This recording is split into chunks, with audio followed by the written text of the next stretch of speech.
Hey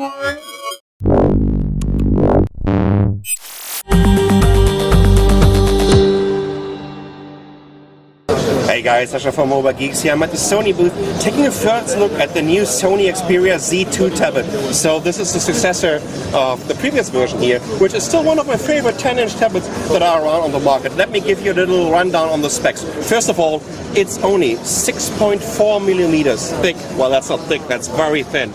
It only weighs, geez, that's like 426 grams for the Wi-Fi version, 439 grams for the LTE version. This IPS display, which is of course also sporting the tremendous display technology, it's 10.1 inch, 1920 by 1200 is the resolution. It's based on the Qualcomm Snapdragon 800.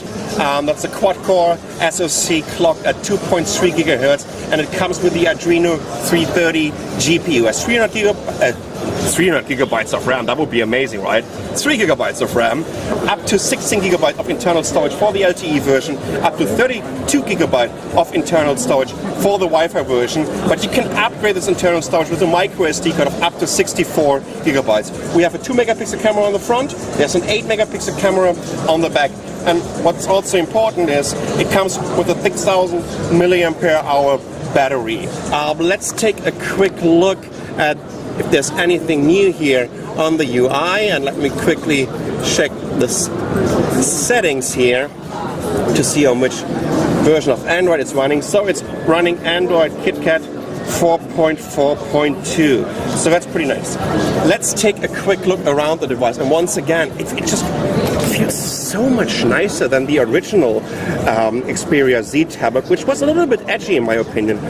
Here on the bottom we have the connector for this docking station that you can actually see here in the back. This looks like a little subwoofer in my opinion. Let me just zoom out a little bit. There you go. I have a volume control here, power button, and I actually can even receive phone calls. That's quite interesting. So we have a jack for your headset here. We have a volume rocker, the power button. There's a micro USB connector on the top, and I would guess over here is a lid for the micro SD card slot, and then there's nothing on the right. Here you can see the stereo speakers on both sides, you know what, and in general, this is not only, it has to be, isn't it the lightest 10-inch tablet and the thinnest 10-inch tablet on the market? It looks gorgeous. Of course, you know what, the bezels are quite big, and I would prefer to have thinner bezels. You know what, not super thin, but maybe the bezels on the side being as thin as the one on the bottom and on the top. So this is a quick and dirty look of the new Sony Xperia Z2 tablet. Gorgeous 10.1 incher. I'm Sasha from MWC. Thanks for watching.